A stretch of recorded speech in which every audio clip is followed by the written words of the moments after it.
امتحان سے گزریں گے، ان کے ساتھ یہ حالات پیش آئیں گے تو پھر ان کی آنکھیں کھلیں گی، تو پھر ان کو کسی ایک جان کی جو ہے وہ ان کی اس کی حفاظت کی ان کو اندازہ ہوگا، اس لیے کہ ان کے ساتھ ابھی تک کچھ نہیں ہوا۔ جب ان کے ساتھ ہوگا پھر ان کو ایک جان کی جو نقصان کا اندازہ ہے جب ہوگا۔ میری درخواست یہ ہے مرتضی وہاب صاحب سے، اپنے متعلقہ ادارے کو یہاں بھیجیں جو یہ کام کرنے والے ہیں۔ جب تک میرا یہ بچہ نہیں ملے گا میں یہاں سے ہٹوں گا نہیں۔ میری ان سے درخواست ہے کہ مجھے میرا بچہ ملنا چاہیے، اور یہ جو ادارے کی غفلت ہے اس کے اوپر کارروائی کرنی چاہیے اور کسی صورت میں نہیں بخشنا چاہیے۔ اگر یہ کارروائی نہیں ہوگی تو ہم کسی صورت میں اس کیس کو آگے، میں اصل میں مرتضی وہاب صاحب آپ ہیں ذمہ دار۔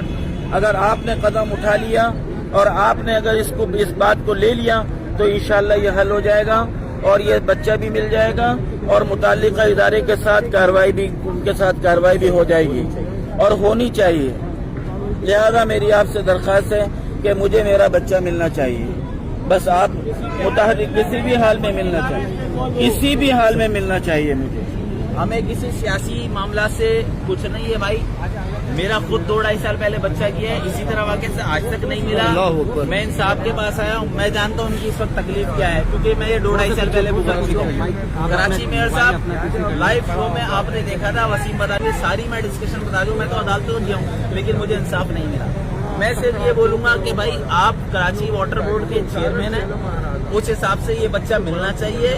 ان کا پوتا گیا ہے، یہ بہت دکھ تکلیف میں بھی 2.5 سال سے مجھے تو نہیں پتا میرا بچہ ہے یا نہیں، لیکن کم از کم ابھی جو کرنٹ پوزیشن ہے وہ ہونا چاہیے کہ وہاں تو ایک نالا تو اس پہ سیاست نہیں ہونی چاہیے۔ خدا کے واسطے آگے نہیں بول رہا ہوں، گورنر سنگھ صاحب اور کراچی میں صاحب اس پہ سیاست نہیں ہونی چاہیے، چاہے کسی بھی تعلق، کسی بھی تنظیم سے تعلق ہو، کسی بھی عجیب سے تعلق ہو، کیونکہ میں بہت کچھ بھگت کے بیٹھا ہوں۔ ہمیں صرف ان کے طرف سے مطالبہ ہے کہ یار مل جائے بچے کا، اس وقت پاسبلٹی ہونا اللہ جانتا ہے، زندگی موت اللہ کے اختیار میں ہے، لیکن یہ بچہ مل جانا چاہیے۔ خدا کے لیے میں آپ کے آگے ہاتھ جوڑو، کراچی